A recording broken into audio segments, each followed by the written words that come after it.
bersyukur. Amin. Selamat malam, para hamba-hamba Tuhan yang dikasihi oleh Tuhan Yesus Kristus. Malam. Saya dikasih tema pada malam hari ini supaya Bapa dimuliakan. Ya, diambil dari Yohanes 14 ayat 13. Saya akan baca. Apapun yang kamu minta dalam namaku, itu aku lakukan supaya Bapa dimuliakan di dalam Anak. Bapak Ibu yang kasih dalam Tuhan Yesus Kristus, dari zaman para nabi sampai para rasul selalu berdoa atau meminta petunjuk dari Tuhan sebelum melakukan sesuatu yang dikehendaki oleh Tuhan. Jadi kalau kita lihat apa yang dilakukan oleh para nabi-nabi, para rasul-rasul, mereka selalu patuh dan mereka melakukan apa yang diajarkan oleh Tuhan dan mereka senantiasa minta petunjuk sebelum melakukan sesuatu. Ya, kalau kita lihat Raja Daud sebelum berperang juga mereka selalu minta pedoman atau petunjuk dari Tuhan. Mereka mempersembahkan korban bakaran supaya mereka bisa menjalankan tugas mereka dengan baik dan mereka akan mengalami kemenangan di dalam peperangan. Nah, Bapak Ibu yang dikasihi oleh Tuhan, Abraham mendapat janji Tuhan. Allah begitu luar biasa menjadi bangsa yang besar. Itu satu janji yang Tuhan berikan kepada Abraham. Abraham mengikuti perintah Tuhan Allah. Abraham tidak pernah bertanya kemana dia harus pergi, tapi selalu ikut perintah atau kehendak Tuhan. Abraham tidak pernah berbantah-bantah apa yang diajarkan oleh Tuhan, dia selalu mengikutinya, dia selalu menjalankannya dengan baik. Abraham sampai masa tuanya, dia hanya mendapat satu anak perjanjian dari Sarah, sang istrinya yang dikasihinya. Padahal janji Tuhan, dia akan menjadi bangsa yang besar dari keturunannya. Bapak Ibu yang kasih dan Tuhan Yesus Kristus, kalau kita lihat begitu luar biasa, Abraham sungguh taat dan setia kepada Tuhan Allahnya. Bahkan Abraham diminta sama Tuhan untuk mempersembahkan putranya yang tunggal. Apa yang dilakukan oleh Abraham? Abraham mengikuti perintah Tuhan tersebut. Nah, Bapak Ibu yang kasih dalam Tuhan Yesus Kristus, sekarang Tuhan menjawab janjinya kepada Abraham. Kalau kita lihat pada waktu Abraham meninggal, dia hanya mendapatkan satu anak tunggal, putra tunggal. Tetapi sekarang kalau kita melihat apa yang dijanjikan oleh Tuhan kepada Abraham, itu sungguh digenapi luar biasa. Bermeliat-meliat orang yang menjadi umat Tuhan, Bapa di surga dimuliakan. Jadi kalau kita mendapat satu janji dari Tuhan, kita jangan seakan-akan saat hari itu, waktu itu juga kita harus mendapatkan janji Tuhan. Tapi apa yang dijadikan oleh Tuhan, itu Tuhan pasti genapi. Nah, itulah dalam kehidupan Abraham, bagaimana Tuhan menunjukkan kasih-Nya, sehingga Bapa di surga dipermuliakan dalam kehidupannya. Nah, Tuhan adalah yang menciptakan segala sesuatu yang ada di dunia ini. Tuhan Allah juga yang berjanji untuk keselamatan bagi ciptaannya yang sudah jatuh dalam dosa. Dan Tuhan tidak pernah membiarkannya. Ya, Adam dan Hawa pada waktu jatuh dalam dosa, Tuhan tidak pernah membiarkannya. Tetapi Tuhan senantiasa berusaha supaya semua keturunannya itu diselamatkan oleh Tuhan. Nah, Yesus datang ke dunia untuk menyelamatkan orang yang berdosa. Dia taat sampai mati di atas kayu salib dengan darahnya yang tercurah menyucikan dosa manusia. Bapak Ibu yang kasih dalam Tuhan Yesus Kristus, Tuhan Yesus selalu mengajar bagi murid-muridnya supaya mereka berdoa, melakukan sesuatu atas namanya. Apa kita kerjakan atau doakan, semua berhubungan dengannya, atau kehendak Bapa, seperti Tuhan Yesus melakukan kehendak Bapa. Itu yang diberikan satu teladan dari Tuhan Yesus Kristus. Tuhan Yesus tidak melakukan sesuatu kehendaknya sendiri, tapi apa yang menjadi kehendak Bapa, itulah yang dilakukan. Nah, kita sebagai anak-anak tebusannya, kita dikasih contoh, dikasih pedoman buat kita. Segala sesuatu minta dalam namanya. Segala sesuatu itu kerjakan dalam namanya. Karena dia adalah sang pencipta, karena dialah Allah, bukan manusia. Itu yang Tuhan kenaki di dalam kehidupan kita sebagai umat atau sebagai hamba-hamba Tuhan, supaya kita melakukan apa yang dikehendaki oleh Bapa. Karena Tuhan Yesus sudah menjadi teladan bagi kita. Apa yang dilakukan sungguh-sungguh untuk kemuliaan Bapa di surga. Dia sampai menderita, dicerca, dihina, dihukum, dicambuk, sampai dia tersalib untuk kita semua. Segala rencana Bapa di surga dilakukan dengan sempurna. Sehingga karya penebusan di atas kayu salib terjadi bagi kita orang-orang keturunan yang berdosa. Bapak Ibu yang kasih dalam Tuhan Yesus Kristus, setiap kita yang beriman kepada Tuhan Yesus, Roh Kudus yang berkarya dalam hati orang percaya, mereka akan menerima karya Roh Kudus yang memiliki dampak yang besar bagi pelayanan mereka di masa depan. Itu yang Tuhan Yesus siapkan bagi setiap para rasul, bagi setiap anak-anak Tuhan yang mau melakukannya. Roh Kudus bukan hanya memampukan pelayanan mereka.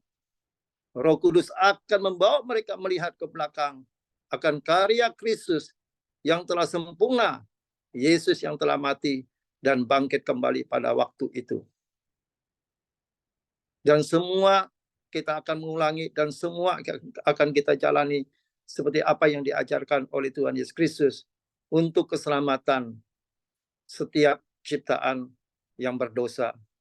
Karya Yesus itu lebih lengkap apa yang mereka pahami selama pelayanan Yesus di bumi di saat itu yang masih terselubung bagi mereka.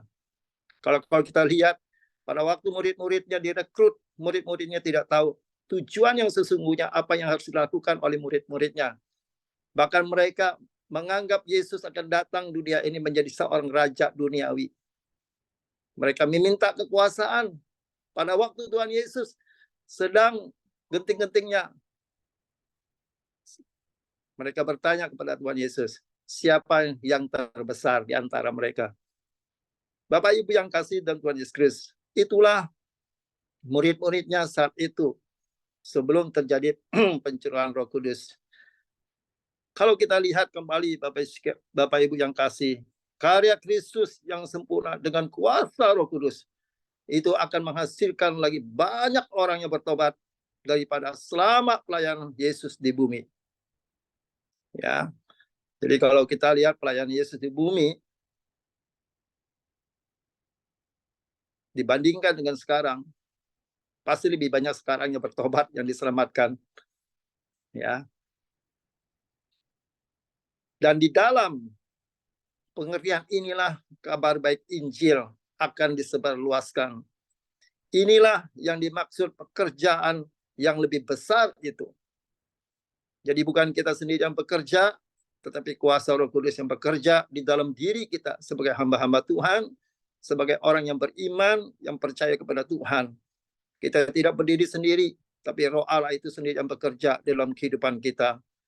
Bahwa mujizat rohani yang akan terjadi ketika baik orang Yahudi maupun bukan orang Yahudi bertobat kepada Yesus.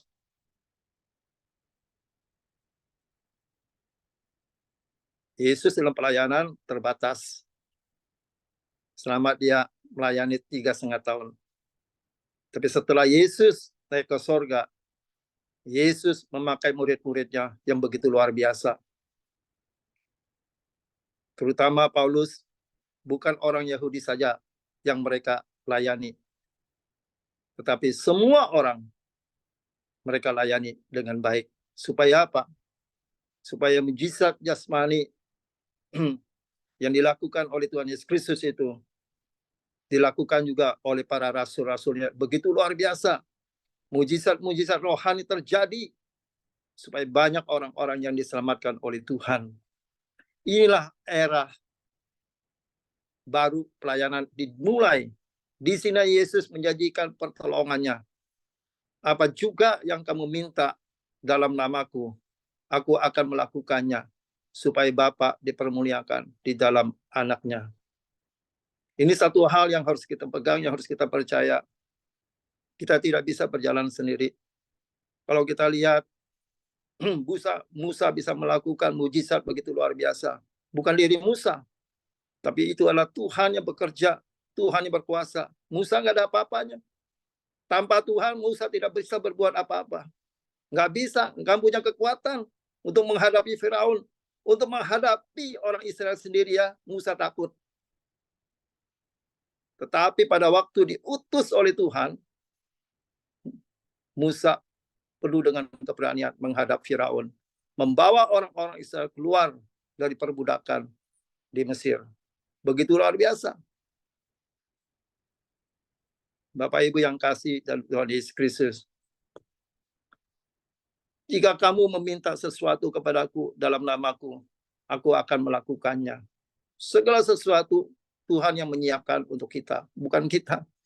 Bukan karena bisa kita, karena Tuhan menyiapkan segala sesuatu untuk kita.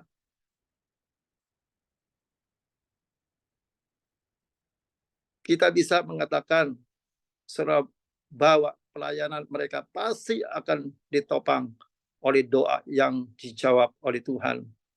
Dan kunci doa mereka adalah bahwa mereka minta dalam namanya. Begitu luar biasa. Karena nama Tuhan Yesus berkuasa. Kalau kita mau minta sama orang lain, nggak mungkin. Kalau kita meminta dengan nama-nama yang lain, tidak mungkin. Karena yang punya kerjaan adalah Bapa. Yang punya kerjaan adalah Tuhan Yesus. Makanya kita harus minta di dalam nama Tuhan Yesus. Bapak Ibu yang kasih dan Tuhan Yesus Kristus. Sekali lagi, ini berarti berdoa dengan cara yang seturut dengan pribadinya Kristus. Apa yang diajarkan dan semua yang menjadi tujuan kedatangannya. Inti berdoa sesuai dengan kehendak Allah untuk kemuliaan Allah supaya Bapa dipermuliakan di dalam anaknya. Bapak Ibu yang kasih dalam Tuhan Yesus Kristus. Ketika kita belajar berdoa seperti itu, kita bukan lagi doa yang egois.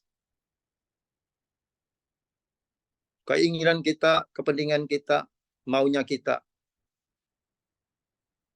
Tapi kita berdoa sungguh-sungguh apa yang Tuhan ajarkan, apa yang Tuhan inginkan di dalam kehidupan kita. Doa Bapa kami itu terkenal. Tapi satu kalimat di dalam doa Bapa kami, kehendak-Mulah yang jadi. Satu kerendahan hati, Tuhan memberikan yang terbaik untuk kita.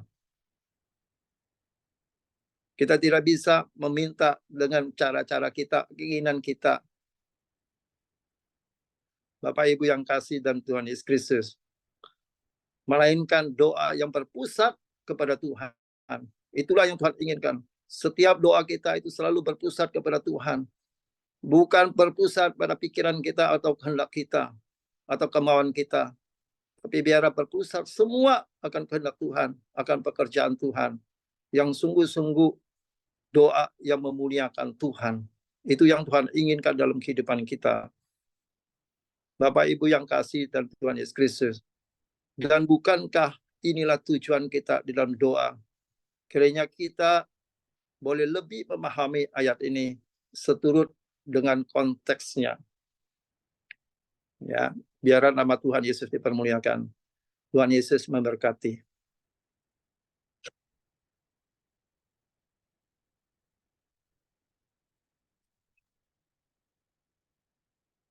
Mari kita berdoa. Bapa di surga, kami bersyukur dan terima kasih Tuhan. Biarlah kami setiap hamba-hamba Tuhan yang telah terpanggil, biarlah kami melakukan semua apa yang Tuhan kehendaki dalam pribadi kami. Hingga dengan panggilan inilah kami sungguh-sungguh ya Tuhan, melepaskan ya keegoiskan kami, tapi biarlah kami melakukan akan kehendak Bapa, melakukan apa yang Tuhan Yesus ajarkan di dalam kehidupan ini Tuhan. Supaya kami menjadi hamba-hamba Tuhan yang senantiasa memandang kepada Tuhan Yesus Kristus, melakukan setiap apa yang Tuhan ajarkan dalam kehidupan kami, supaya kami menjadi hamba-hamba Tuhan yang sungguh-sungguh memuliakan Tuhan, meninggikan nama Tuhan, sehingga kami menjadi hamba-hamba Tuhan yang tidak memalukan akan Tuhan. Tapi kami senantiasa ya Tuhan memuliakan, mengagungkan nama Tuhan. Biarlah kami menjadi pemberita Injil ya Tuhan, sehingga terjadi mujizat-mujizat ya Tuhan, kebangunan rohani, keselamatan yang Tuhan anugerahkan bagi setiap mereka yang percaya kepada Tuhan. Tuhan pakai kami dan Tuhan terus melayakkan kami dan menguduskan kami. Roh Kudus senantiasa menopang kami, menolong kami dimanapun kami berada. Di dalam nama Tuhan Yesus Kristus kami berdoa dan mengucap syukur. Amin.